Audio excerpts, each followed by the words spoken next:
Does Tom want to go into the boxing world and maybe fight a Tyson Fury, maybe fight a Deontay Wilder? I don't know if he does, but I think if you get into that top percentage of the sport, the UFC do not pay anywhere near as much as the boxing does. And I know, being around Tom every day, that when he spars good boxers, he spars good. So I think he'd do really well against a real high-class boxer. With Zuffa Boxing under Dana White's leadership, do you think there could be an eventual crossover where you get a massive super fight that could be on a Netflix? It doesn't depend on me, that depends on Dana White. But I think Tom has the ability, because I've seen him box at the highest level against some real good guys, that he could be at that level. Title was on the line against Alex Pereira. You'd be happy with it being a feature fight?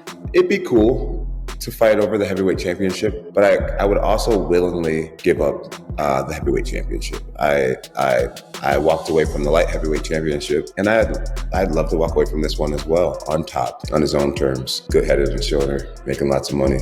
I love the position that I'm in right now. Fighting Pereira for the Banff belt, that'd be cool. We both have 2 belts in 2 weight classes. The night we fought, we'd be both fighting for our 3rd belt, which would be the Banff. How cool would that be? You heard it here first. I haven't had this conversation with any other. The UFC's heavyweight scene seems to be crumbling, and much of the frustration is being directed at President Dana White. Tensions are rising on all sides. Fighters feel mistreated. Fans are voicing their disappointment, and uncertainty hangs over the division's future. After years of commitment inside the octagon, several heavyweights are reportedly reaching a breaking point. Insider reports suggest that pay adjustments, particularly affecting top-ranked names, have sparked unrest throughout the roster and created serious turmoil within the promotion. I'm seeing it all online. Tom quit, Tom quit, Tom quit. It got dicey out there for him and he quit. That's what the people are saying. Complete hogwash, complete nonsense. If you just watch it, you will see that those were 2 nasty, deep eye pokes. You could say that he lost that first round. I think he lost that first round. I think we all agree that he lost that first round. Absolutely. Yeah, you could. I mean, that is fair game. But to suggest that he quit, that he wanted a way out, that he looked for a way out because the going got tough is just something that I'm not going to subscribe to. You know, Jon Jones is going to weigh in. This is the guy. This is the guy. For the record, Jon Jones was offered for the millionth time $30 million to fight this man, and he didn't. You can't claim after the fact, this is the guy, but you know he's going to spike the football. And there's a cruel irony involved in the fact that Tom doesn't fight Jon Jones, but still gets eye poked. But this is tough for him. This is the first time in his career where he's not going to be beloved by people, because people are going to accuse him of being a quitter, because they're going to say that the going got tough and he asked for a way out. I think that's absolute hogwash. He got poked in both eyes. And laid there on his back until Jon submitted him. Against the cage, Gunn was sat there, not moving, not bucking, not shifting or fighting hands, sitting there like this until Jon locked up the guillotine on him. I'm very aware of what happened in that fight. And do I wish Tom would have finished him earlier? I do, without resistance. That was the ideal circumstance for Tom Aspinall, was to finish Cyril Gane with no resistance in the first round. I think we see an overconfident Gane in the rematch, and I think Tom smokes him. But Tom was raging. So there's an emotional aspect to this rematch now that I'm worried about, because I've been looking for Bully Tom to make an appearance for a very long time, you guys. For a very long time, I've been waiting for Bully Tom to make an appearance. And he made the appearance on, what the fuck you guys booing me for? He genuinely made an appearance in the post-fight speech. The fuck you guys booing me for? I got fucking double eye poked. A double eye poke landed. Insane. Crazy. Horrible result for the main event. Worst case scenario. All things come together. It's weird how MMA works, is it not? Dirtiest fighter on the heavyweight roster, Cyril Gane, constantly cheats every single fight. He's a dirty little French cunt. Jon Jones is the nemesis of Tom Aspinall. Hey Tom, how are we? Yeah, it's easy. Okay. Merci. Bonne journée, merci.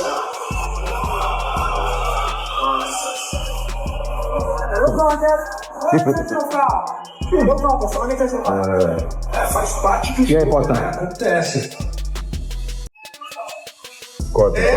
At the heart of the controversy stands Tom Aspinall, who has openly hinted that his future may lie outside the UFC once his current contract runs its course.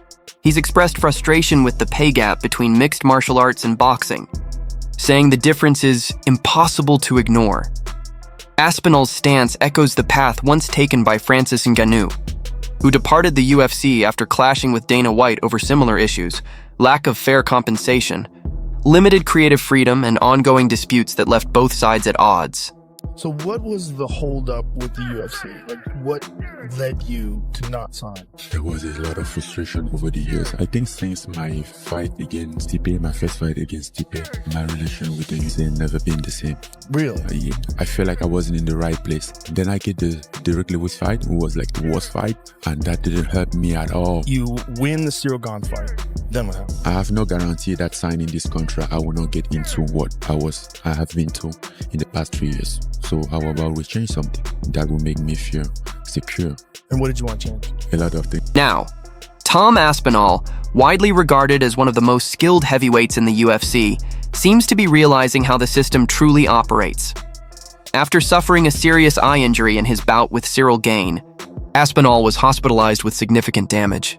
Rather than offering sympathy or support, Dana White's public response came across as dismissive and unsupportive.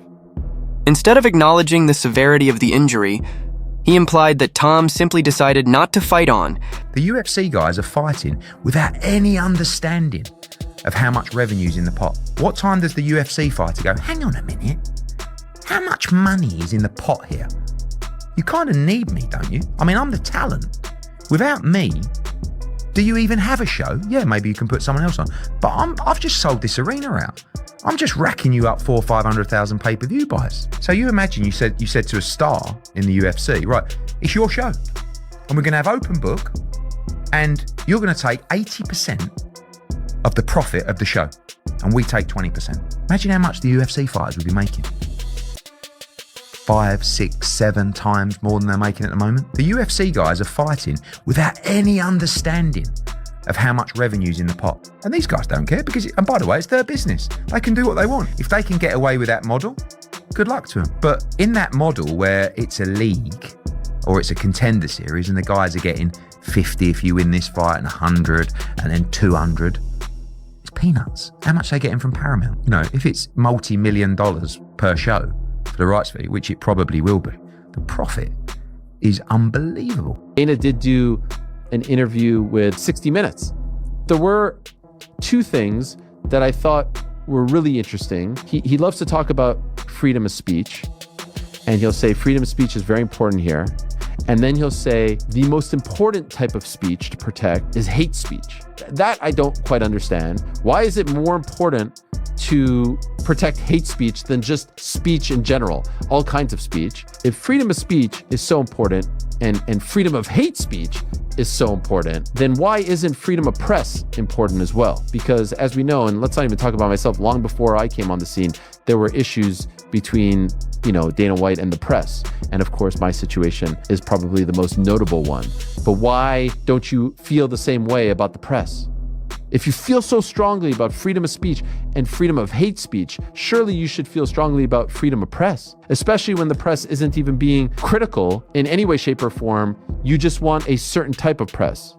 That to me is a contradiction. Also, he says, I don't believe in destroying people's lives if they make a singular mistake. I mean, I sit here today, he has tried actively to destroy my life because I reported some news, some fight news. Again, Dana White didn't dislike me because I was critical of the UFC. They didn't like me because I was reporting fight announcements. So if you don't know these things, I can understand why you would sit there and be like, you know what? I like this guy. But if you know and you lived it and you've watched him and you've covered him, you know that this whole thing now, freedom of this, freedom of that, freedom of this, freedom of that, is a little hypocritical. Those remarks struck a nerve and seemed to confirm what Tom Aspinall and his family had feared for a while. Even before that fight, Tom's father, Andy Aspinall, had been vocal about wanting his son to eventually step away from the UFC. His hope was for Tom to finish out his current deal and transition into boxing, a place where he could finally earn what he's worth and gain the respect that often escapes MMA fighters. It's not about resentment. It's a reflection of how the business side of the sport operates today. And Aspinall isn't alone. Alex Pereira, coming off another impressive victory, has also expressed similar thoughts.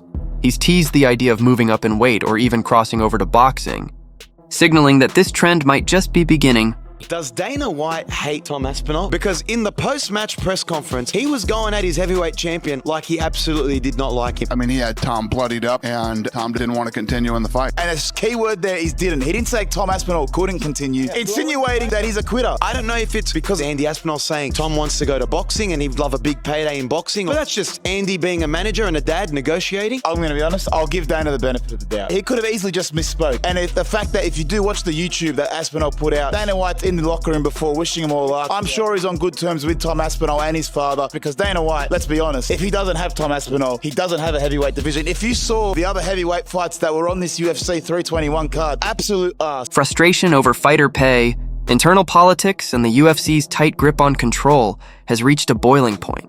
Even Jon Jones, once considered Dana White's most trusted star, has made his stance clear. He plans to return for one final appearance, possibly on the highly anticipated White House card, before calling it a career once more. The pattern is impossible to ignore. Some of the organization's biggest names are stepping away, and the blame keeps circling back to Dana White's leadership. Fans are voicing their disappointment louder than ever, pointing to favoritism, inconsistent treatment, and a lack of gratitude toward the athletes who put everything on the line. Stars like Francis Ngannou, Tom Aspinall, and Alex Pereira are proving that there are other paths to success beyond the UFC banner. With reports suggesting that fighter pay is being reduced across multiple divisions, the message from the roster has never been clearer. They're done being undervalued.